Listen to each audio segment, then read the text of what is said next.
Assalamualaikum, good evening and happy 7th of Shawwal, ladies and gentlemen. You're now with me, Yusuf Shukri, for TVS Nightline. And here are the headlines for tonight. Former transporter punished with 20-year jail term after sexual assault of sisters.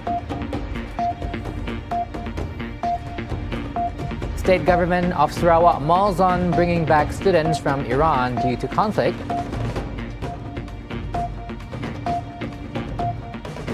And global community urge an unsettling restraint towards Iran-Israel conflict.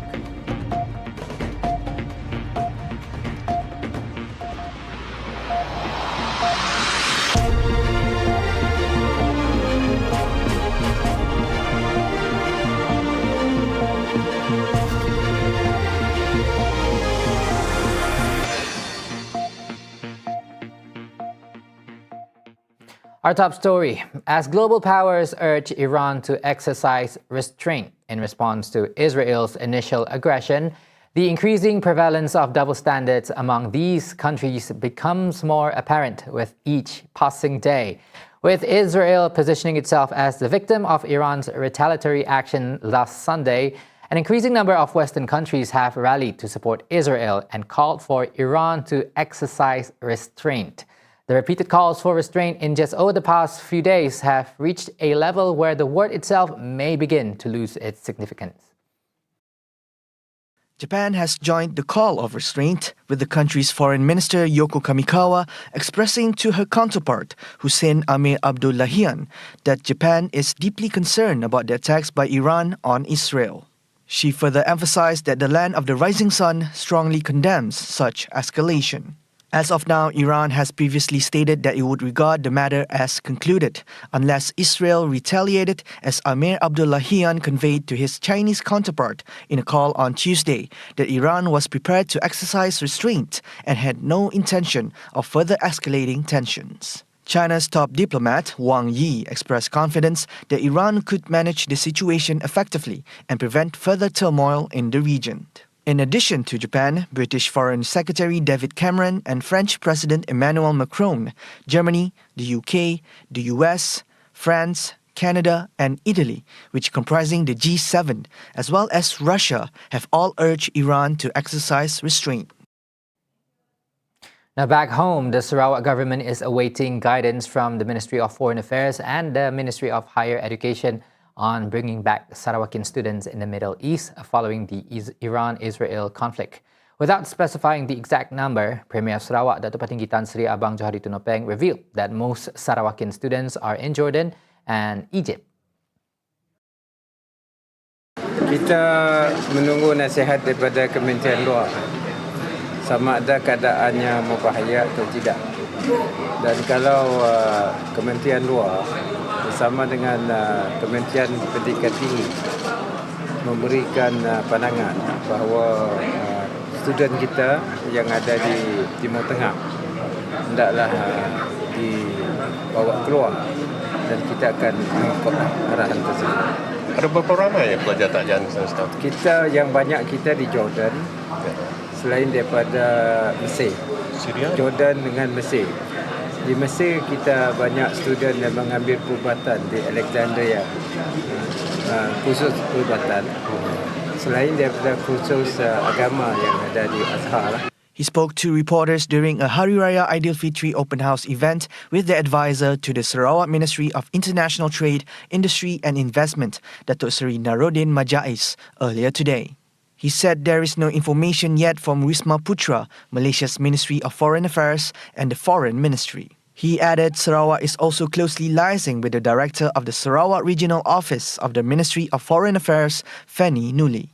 Previously, Prime Minister Datuk Seri Anwar Ibrahim, through a Facebook statement, emphasized that the nation's interests will always be the top priority. Anwar chaired a special meeting of the National Security Council to further discuss the tense situation in the Middle East. The Malaysian Court of Appeal earlier today maintained the 20-year jail term imposed on a former transporter for committing 10 counts of physical sexual assault against two underage sisters. A three-member panel of judges comprising Justices Dato' Hadariah Said Ismail, Dato' Azman Abdullah and Dato' Azmi Arifin dismissed his appeal for a lower jail sentence. Justice Hadariah, in delivering the court's decision, said the man's appeal did not have any merit. The court also upheld the 27 strokes of caning meted out by the High Court on the 43-year-old man. Justice Hadariah said the court declined to reduce the number of strokes imposed on the man, although the law states that a convict may be whipped a maximum of 24 times. The man committed the offences on the girls, then aged 14 and 11, at a convenience store and a car park of a religious school in Kampar, Perak, between June 16 and 17, 2020. He pleaded guilty to 7 counts of sexually assaulting the older sister, and the Sessions Court sentenced him to 10 years each and 18 strokes of caning, with the sentences to run concurrently. The man was also sentenced to 10 years in jail, with another 9 strokes of the cane for 3 counts of committing sexual assault on the younger sister. The Sessions Court ordered for the 10-year jail term to commence after the man had completed serving the 10-year jail term for the offences against the older sister. He was ordered to serve the sentence from the date of his arrest on June 20th, 2020.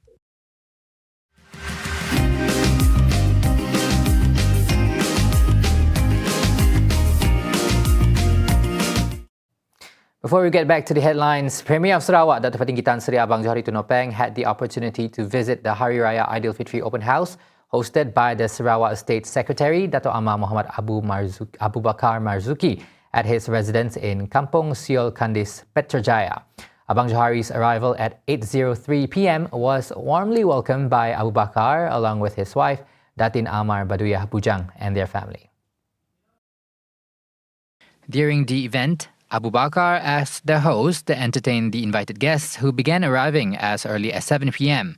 Also present were Deputy Minister in the Premier's Department for Law, MA63 and State Federal Relations, Dato' Sharifah Hasidah Said Aman Ghazali, Deputy State Secretary of Sarawak Economic Plan and Development, Director of the Sarawak Economic Planning Unit EPU, Dato' Dr. Muhammad Abdullah Zaidil, accompanied by his wife, the Chairman of the Sarawak Economic Development Corporation SEDC, Tan Sri Abdul Aziz Dato' Hussein, and the Mayor of North Kuching City Commission, Hilmi Othman.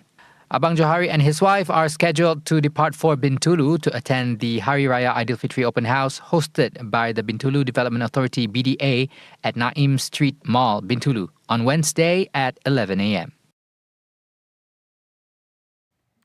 The Sarawak government is set to strengthen the existing bilateral ties with Singapore for the benefit of both its population. Premier of Sarawak, Dato' Patinggi Tan Sri Abang Johari Tunopeng, mentioned that apart from economic cooperation, Sarawak also aims to study Singapore's method of channeling assistance for the targeted group. Discussions on the matter was raised during his recent meeting with Singapore's newly appointed Prime Minister Lawrence Wong. As you know, we have been working very closely with Singapore, and we have met Lawrence, and apparently he has quite a good view on the collaboration and understanding between Singapore and Malaysia, particularly Singapore Sarawak. I'm sure it's just a smooth transition for Sarawak because it's the same government, the same leaders, except different commander change. Furthermore, cooperation will be extended to sectors such as energy and trade, including the Sarawak-Singapore Trade and Tourism Office status. And he has informed me, in our discussion, how they help their B40 on assistance given by the Singapore government to them. I think their approach is quite good.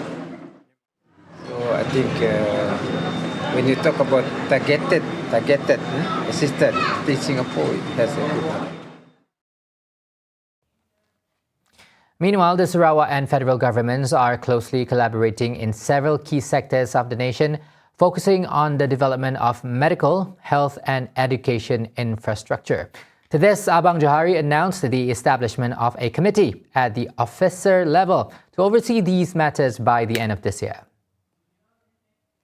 Dan kita sudah ada satu mekanisme, hanya reimbursement, bayar balik daripada kerajaan pusat. Dan kita ada jawatankuasa di peringkat pegawai yang akan mengendalikan perkara. Saya rasa hujung tahun tu kita akan mula. Semalam saya ada perbincangan secara tidak formal dengan Timbalan Menteri Kesihatan, Luke, dan mereka sekarang sudah ada jawatankuasa untuk merangka mekanisme di mana kita membangun semula klinik. Through this mechanism, he said the state government would finance projects using state funds, with the federal government making reimbursement. He said this to reporters when asked regarding the development projects under the federal government's jurisdiction being implemented in Sarawak. A 30-year-old heritage house located in the highlands of Barrio was destroyed in a fire incident that has left a deep scar for Datuk Grawat Gala and his family. The Deputy Minister in the Premier's Office for Labour, Immigration and Project Monitoring said he was extremely disheartened because of what was lost, a long legacy of generational memories imbued in the walls and ceilings of the intricately designed house. The biggest loss is the memory of my parents and those elder generations who are not around anymore, who helped me to build the house. That's the biggest loss I feel. Material loss in this kind of incident is common. So that's what I feel sad about, a memory of my parents and those elder generations who built that house before. That was more than 30 years ago. He spoke with the press at the Hari Raya Aidilfitri open house on Monday. The Fire and Rescue Department disclosed that the fire was caused by a short circuit with approximately 100,000 ringgit due to many antiques stored and showcased in the house. He also expressed gratitude to those who were involved in extinguishing the fire. Police ruled personal motive behind KLIA Terminal 1 shooting, and the UN was able to track unexploded bombs in Gaza schools and roads. We'll uncover all of this right here on TVS Nightline. Coming up next, stay tuned.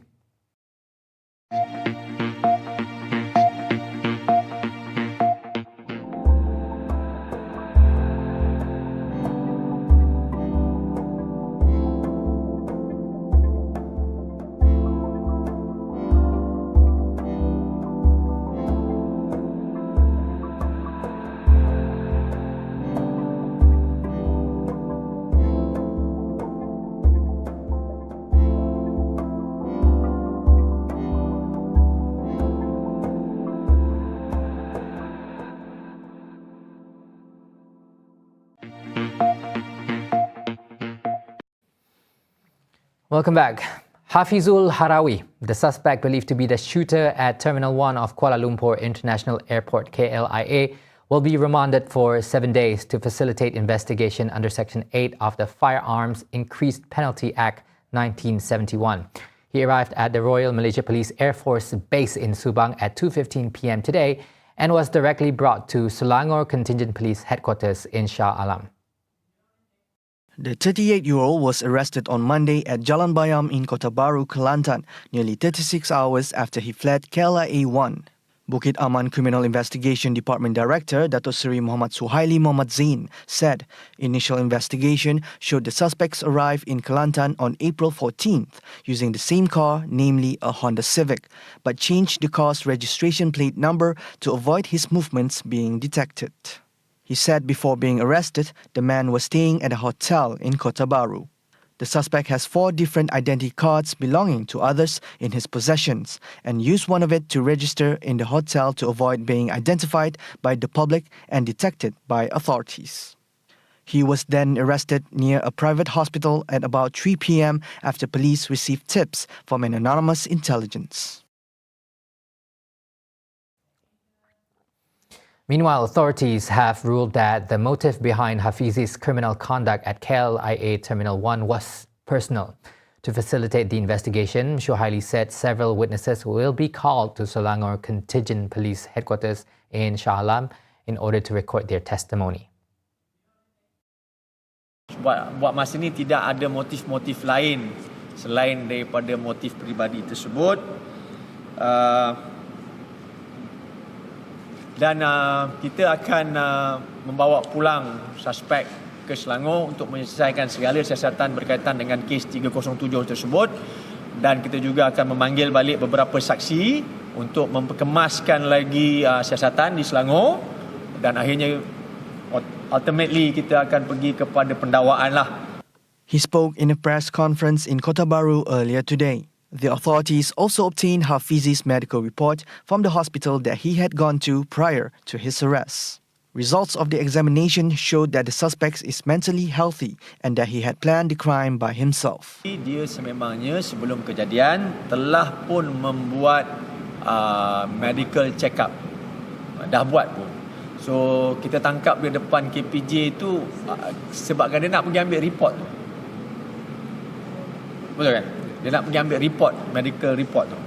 Yang dikatakan dah siap lah. So dia nak ambil medical report tu. Untuk apa buat masa ni terlalu premature untuk saya katakan ia nak digunakan sebagai permohonan visa. Masih lagi terlalu awal. Nanti kita balik, kita peralusi sebenarnya apa yang kau nak dengan medical report ni.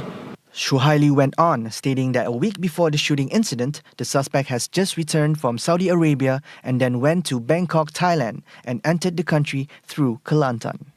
The police also seized a Glock 19 pistol, a magazine containing 8 live bullets, and a box containing 24 live bullets, a Honda Civic car, 6 mobile phones of various brands, a sum of rial and baht foreign currencies, and a passport. The weapon used to shoot is believed to have been obtained illegally from a neighboring country. Now, the financial needs for supporting essential projects related to energy transition in the coming decade necessitate an allocation of approximately 60 to 90 billion ringgit. Natural Resources and Environmental Sustainability Minister Nik Nazmi Nik Ahmad remarked that this encompasses the expansion of public transportation, bolstering grid infrastructure, and enhancing workforce skills. According to Nik Nazmi, a crucial component will be a robust and adaptable grid to handle the reliance of renewable energy sources, which will incur a substantial cost. He said this during the signing ceremony of a Memorandum of Understanding between Bursa Malaysia and the United Kingdom UK governments mobilizing institutional capital through listed product structures, Mobilis program here today. The partnership aims to facilitate increased investment to bolster the energy transition initiative and promote the achievement of the United Nations Sustainable Development Goals, SDGs, in Malaysia. Nik Nazmi added that the collaboration will be a catalyst for positive change as it fosters a momentum towards more green investments throughout the region. Additionally, the collaborative effort on sustainable finance is built upon a solid foundation of the cooperation between the two nations, exemplified by the current Memorandum of Understanding between the UK and Malaysia, aimed at collectively addressing climate-related challenges. On to our next update, CITOS, Malaysia's leading credit reporting agency, is collaborating with AirAsia Academy for an exclusive SME networking and edutech session at AirAsia's Academy's training quarters. CEO of Capital A, Tan Sri Tony Fernandez, said the collaboration encompasses strategic business education in the realms of digital marketing and branding to empower small and medium enterprises. According to Tan Sri Tony, the collaboration aims to equip SMEs with the essential skills to thrive in today's digital landscape. CITOS is part of that program to give their third-party clients, which is the SMEs, a chance to learn about social media or tech, website developing, data, how to use data, and later on artificial intelligence. He also said that verified companies can gain access to exclusive benefits, including national networking events, consulting workshops, and marketing coaching. To give companies a chance to educate their staff. Ram and his team have built a world-class learning management system. They call it LXP. And that enables a company to tailor-make courses for their staff to improve themselves. At the event, Chief Operating Officer of CITOS Data Systems, Lin Shin Mei, said that this program is highly beneficial to SMEs. They can get not just the verified logo, for their business, but then they get all sort of like networking session, training, and then also, we open the door for them to also network with other businesses so that they can actually collaborate, because I think it's about ecosystem that they can actually partner with each other, to grow their business. CITOS and A-Asia Academy plan to extend their collaboration and are aiming to develop future initiatives that promotes affordable digital business education. CITOS also aims to enroll 2,000 clients as potential learners with A-Asia Academy, expanding their reach to empower more businesses in the digital age. The Ministry of Foreign Affairs, Wisma Putra, has put out a statement that they are anticipating potential flight delays in West Asian countries, specifically in Iran, Iraq, Jordan and Lebanon, as operations gradually resume and adjust to the new protocols. Therefore, Malaysians residing in West Asia are advised to stay vigilant and adhere to the instruction provided by local authorities in light of the reopening of airspace and the recommencement of flight operations in these 4 countries. Now, according to the statement, Malaysian travelers are advised to plan their travel accordingly and be aware of any possible flight schedule disruption. And as of now, the governments of Iran, Iraq, Jordan and Lebanon have declared the reopening of their airspace and the resumption of flight operations within their borders. Previously, media outlets had reported that flights in the region were suspended since Saturday, following Iran's drone and missile attacks on Israel in retaliation for Tel Aviv's incursion into its consulate in Syria earlier this month.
Since October 7th, Israel has conducted continuous airstrikes and bombings in Gaza, resulting in the deaths of at least 33,843 individuals, predominantly women and children. Meanwhile, the UN Agency for Palestinian Refugees reported discovering unexploded 1,000-pound bombs inside schools as well as roads after the withdrawal of Israeli troops from the main city of Khan Yunis in southern Gaza. The United Nations Relief and Works Agency UNRWA stated that UN agencies led an assessment mission in Khan Yunis right after Israeli forces withdrew from war-battered city last week. The agency encountered significant challenges in operating safely due to the presence of unexploded ordnance, UXOs, including 100-pound bombs inside schools and on roads. The bombs made it more difficult for the displaced populations to require life-saving aid, which include water, health, and sanitation, and especially food. The United Nations Mine Action Service Chief Charles Birch said in a statement that in order to clear Gaza of such dangerous ordnance, they would need roughly around $45 million and many years to decontaminate the Gaza Strip from an unexploded munitions. The world's second-largest economy, China, is sharing its booming consumer market with companies around the world, with its heavyweight Expo hitting a record high scale held in Haikou, the capital city of South China's Hainan province. Vice Chairman of the Standing Committee of the National People's Congress, Peng Qinghua, revealed that over the past 3 years, the scale, quality and influence of the Expo have been continuously improved. The country launched a series of global consumption events on Saturday at the 4th China International Consumer Products Expo in the island province known for its offshore duty-free shopping and free trade port policies. Lasting from April 13th to 18th, the Expo theme, Share Open Opportunities, Co-Create a Better Life, hosts over 4,000 brands from 71 countries and regions, showcasing their novel and upmarket products for global consumers. In addition to the main venue at the Hainan International Convention and Exhibition Center in Haikou, the provincial capital, the 3 sub-venues for sailboats and yachts, duty-free shopping and international health have been set up in Haikou and Bao. The total indoor exhibition area is expected to reach 1,028,000 square meters, surpassing its previous editions. More than 300 theme activities and featured activities such as new products releases will also be carried out. Ireland is the guest of honor at this year's Expo, with a dedicated exhibition venue showing the country's scientific and technological innovation, education, investment, tourism and culture. Wrapping up the Nightline, the sacred flame for the Paris 2024 Olympics was lit today in Olympia, Greece, the birthplace of the ancient games, in a ceremony inspired by antiquity and marked by messages of hope amid multiple global crises. International Olympic Committee President Thomas Bach said the Olympic Games are the only event that brings the entire world together in peaceful competition. In ancient times, the Olympic Games brought together the Greek city-states, even and in particular during times of war and conflict. Today, the Olympic Games are the only event that brings the entire world together in a peaceful competition. Then as now, the Olympic athletes are sending this powerful message. Yes, it is possible to compete fiercely against each other and at the same time live peacefully together under one roof. Owing to cloudy weather, Greek actresses in the role of ancient priestesses used a flame lit in rehearsal Monday in the 2,600-year-old Temple of Hera, near the stadium where the Olympics were born in 776 BC. Carrying the flame in a pot, Greek actress Mary Mina lit the torch for the first bearer, 2020 Olympic rowing champion Stefanos Noukos. Retired French swimmer Laure Manadou, who won her first gold medal at the 2004 Athens Olympics, followed as France's first torchbearer in Olympia. Officials on Tuesday stressed that the Paris Games will set new milestones, following the legacy of the other 2 prior Olympics held in the French capital. The athletes will shine. The athletes will show us what greatness humans are capable of with all their excellence, determination and resilience. This power of sport will make the Olympic Games Paris 2024 a great symbol of human excellence and unity of all humankind in all our diversity. And that's all the time we have for tonight's TVS Nightline. Once again, thank you so much for watching. I'm Yusuf Shukri. Good night, Assalamualaikum, and Selamat Hari Raya.